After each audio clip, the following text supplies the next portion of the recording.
Vidit Gujrathi makes his way to the board. He arrives first to this game in the all-important Indian clash in the third round of the FIDE Candidates. It's Vidit versus Praggnanandhaa.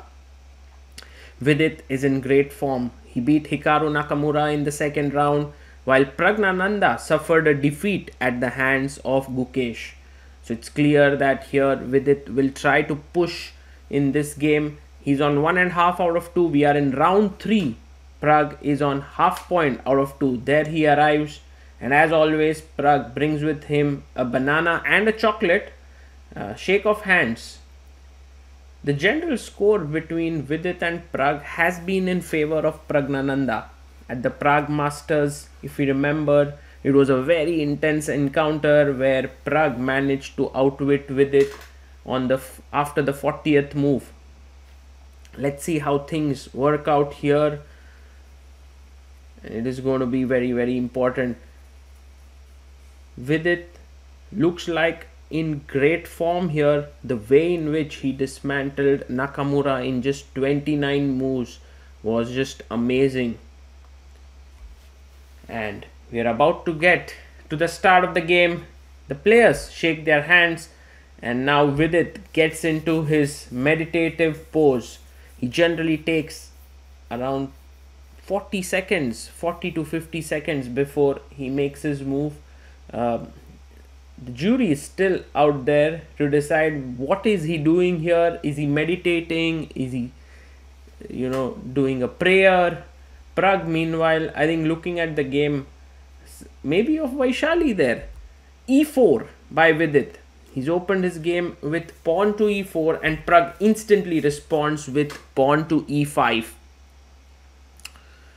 What are we going to witness today? Is it going to be the Italian or is it going to be the Spanish? Vidit brings his knight out to f3, and Pragg brings his knight out to c6 defending. Now bishop to c4 will lead to the Italian. Bishop to b5 will lead to the Spanish. There's also a possibility of Scotch with d4. Vidit plays bishop b5. We are in the Spanish territory now. And Pragg pushes the bishop away.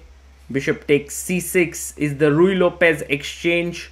But I think most likely the bishop is going to drop back on a4. Yes, that's exactly what Vidit does. Now knight f6. The main move in this position. Then you get the bishop out to e7 or c5 and black castles. Pragg takes a pause. He's thinking about what he wants to play, and f5. Oh my god, what a move there by Praggnanandhaa. He's pushed his pawn to f5. Wow. And suddenly the bar climbs up. What a brave move by Pragg here. Well, the main point here is that you are weakening this diagonal, and this has not been played before. And if you try to win this pawn, by the way, for white, then after e4, black is completely fine. Black is in fact doing better. So white cannot take the pawn. Vidit has to actually play d4 here. Now it's clear that this line is good for white.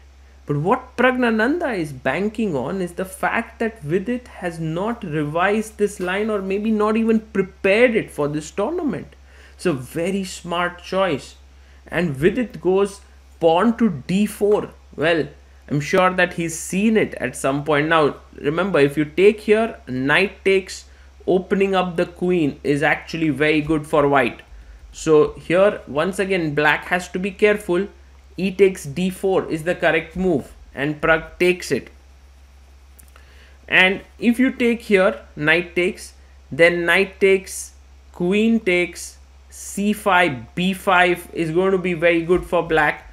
So again Vidit finds the best move. He pushes the pawn. This pawn sort of moves in to the position, and next move he wants to pick up this pawn on d4. b5 played here by Pragg, attacking the bishop, and the bishop comes back to b3.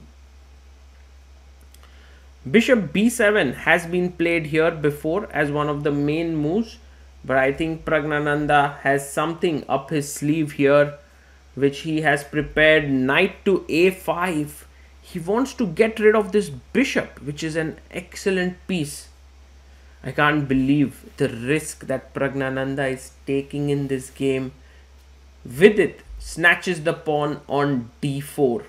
Now, if you are greedy and you play c5, then you are in trouble because of bishop d5 hitting the rook and then f5 hanging. So, Pragg goes bishop to b7 and gets the bishop on the long diagonal. What has Pragg got in return for this risky choice is making Vidit think right from move number 4. And already if you look at the time, Vidit has 1 hour 30 minutes left. So he's used 30 minutes for his 9 moves, while Pragg has 1 hour 56 minutes. So time wise already a small edge, and considering that there's no increment, it is something quite important. Knight takes b3 has been played here by Praggnanandhaa, and now a takes b3 happens. The rook opens up, but notice that this bishop now is unopposed. At the same time, white is a pawn up here. I love this move. What a move. Amazing move. And the thing is that if you now play e takes d6, queen d7 is an amazing move. And by the way, Vidit goes queen e2. And Pragg finds the best move once again, queen d7. Point being, if you take and give a check, the king simply moves away and rook is ready to come in. And that's the reason why Vidit pushes his pawn to e6. Wow. Pawn to e6. And now the queen can simply pop out to c6. Yes, he plays it. Queen to c6. Look at this battery that is created on g2. Vidit plays bishop g5. What a trap. If you fall for it, takes here, check. King doesn't have a square. Take, check, and a mate next move. Wow, Pragg has to be careful not to get tempted by winning a pawn. Here on g2, he goes g6. Fantastic. This is a good move. He's still not threatening really to take this knight because of queen h5 check, but he may be able to do it on the next move. For now, Vidit comes back knight e3. And he has defended his g2 pawn. Let's take stock of the situation. Vidit is currently a pawn up as white. But what does black have in return? Black has the bishop pair, and the e6 pawn is slightly weak. And also, if you can long castle, your king will be safe. Mainly because even if the a file is open, the bishop on b7 is an unopposed bishop. Vidit comes back to f4. A good square for his bishop. He could have also come back to h4, by the way. That was also fine. And now Pragg brings his knight to e7. The knight is well placed, blockading the pawn. Bishop can go to g7. Then black has the option between short castle, long castle, wherever he wants to put his king. And I love with its next move, c4. He wants to gain some space. Next move, knight is coming to c3. And what will Pragg do? b4. I love this move. Once again, knight is denied of these two good squares to come for himself. So he has to play his knight to d2 to f3 perhaps. And you can see that Pragg is having a time edge. 1 hour 10 minutes on the clock. Vidit has 32 minutes. And we are only on move number 17. So the pressure is slowly mounting. Queen to c5 played. And I think this is mainly against the move knight d5. Because now if you play knight d5, I can snatch it with the bishop. Here Vidit castles it out. He puts his king on g1. Although it's slightly under pressure there with g5, h5 coming up in future. It's very concrete play. Bishop g7 attacking the pawn on b2. But it's not really a very important pawn because when it's taken, you can always go rook a2. So knight comes out to d2. Now, castles is the best move here. Short castles. But long castle by Praggnanandhaa. This is a mistake because now Vidit can jump here. Takes e7. Here take queen takes d5. Knight c4, queen f5, and a very important move, queen g3, to take here with a fork incoming. And can Vidit find this move, knight d5? It's an important move which will give him the edge. No, he plays h4. It's not the best move, and actually Praggnanandhaa is back in the driver's seat. He plays rook d8, which is a nice move, improving the position of the rook. And now Vidit quickly brings his rook to d1. You can see Vidit moving swiftly because he has only 18 minutes left. Praggnanandhaa has 40 minutes left. And this is modern chess at its best. Black has now regained his pawn. If you remember, he was a pawn down, but with bishop b2 he has equalized the material that is there, and the knight jumps into d5.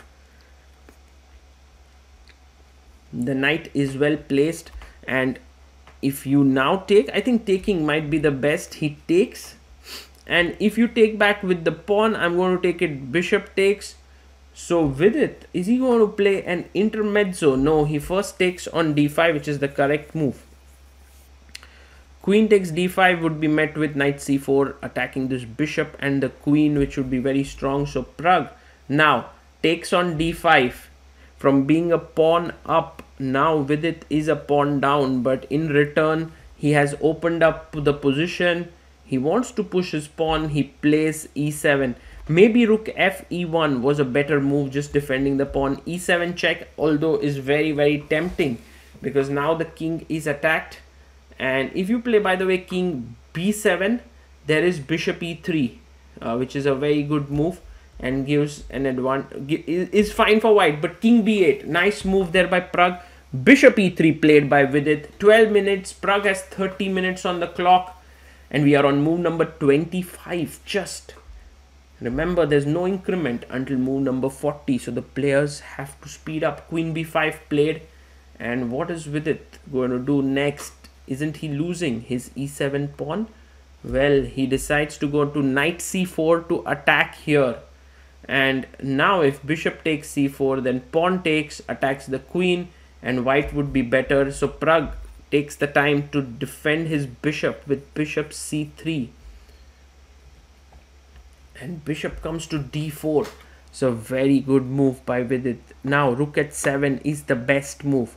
That's because you want to attack the e7 pawn, and let's say after take,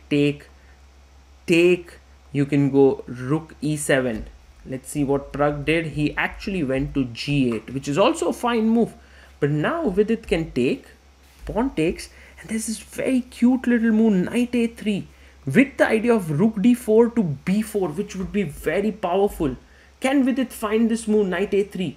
It's not at all an easy move. It's also a backward move. No, he doesn't find it. He plays queen d4, which is also playable. Now the bishop is hanging, so that is an important moment. The bishop has to be saved, and bishop a8 is a good move by Pragg. Because if you put your bishop there, well, he plays bishop b7 and Vidit snatches the pawn. Now with knight a5, the bishop can be attacked. So Pragg takes the pawn, and can Vidit jump in with his knight to a5? Yes, he plays it. Knight to a5, good move. The bishop, if it moves now, let's say bishop a8, there's already rook d4 with the idea of rook b4. And there the king is very weak. He plays rook e5. But now it's just take this, and rook d4 with rook b4 would be very good. But in fact, Vidit goes b4. Not the best. I like this move, g5. Notice how the bishop and the rook are angling down here. If you take here, I can take rook g5, and this is very powerful. So g5 needs to be handled with care by Vidit. Keep the g file closed. He plays h5, which is logical. And Pragg goes g4. Wow, he's attacking the h5 pawn, and next g3 may also be on cards. Amazing play here by Pragg. He's showcasing why he's so good with such unconventional positions. Rook h e1 played, and Vidit is hoping that after rook h5 he can take here on b7 and maybe get some play in the center. But g3, what a move there by Praggnanandhaa. If f3, then just queen b6 check followed by rook h5 is winning. So he goes knight takes b7, but I think Pragg has an intermezzo now to take on f2 with a check. Yes, I think he'll play it. Yes, check comes on the board. Vidit takes with his king, and now queen takes on b7. So you will see that a g2 pawn is under pressure with the rook and the queen, and there's no way to defend it well. So you have to maybe push the pawn to g3. He plays queen f3. But guys, notice how black is a pawn up and rook g5. Awesome move, because threatening rook takes g2. And now the h5 pawn is also weak. So you would be 2 pawns down in the rook endgame. Vidit takes the queen, king takes, and he plays pawn to g4. Well, can't we just take here now? Isn't that possible? He wants to go rook e6 and win this pawn. Well, Pragg takes on g4. Rook comes into e6. You will see that 40th move has now been reached. 30 seconds were left, and now the players have to write down their moves. But Praggnanandhaa goes rook h4, and he is attacking the pawn here. So if white takes here, black will go rook g5 and round up this pawn. So Vidit, in spite of playing so well, now has been outplayed by Praggnanandhaa. I think Pragg just showed that he understood the position much better. And that's the thing about Pragg. He's able to play different positions very well. And also, taking such a risk in a game of such huge importance is insane. In fact, Hikaru Nakamura today was in similar situation like Pragg. He had lost his second round game, and he said that he made a quick draw with Abasov in round 3 with black pieces. He said that he didn't want to risk it because if he lost another game, he was practically then out of the tournament top running. But Pragg has a completely different approach towards things. He's like, let's go. If I sacrificed 3 pawns yesterday against Gukesh, why can't I do it again? That's his question here. Rook d7 played, and Pragg is actually getting the rook out from there, from d7. Rook comes to e7.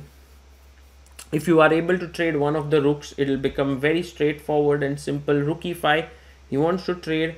Rook g7 played, and now next move you can go rook check. When the king comes to the g file, you can play rook g5, trade one of the rooks, put the rook on b5, and slowly bring your king up, and it is game over. Vidit resigns. Praggnanandhaa manages to beat Vidit. What a game this was. And really, hats off to Pragg for his opening choice. What a bold opening choice. And I really love how Vidit has started analyzing here. He lost the game, but it's very important for him to know where he could have improved as a player.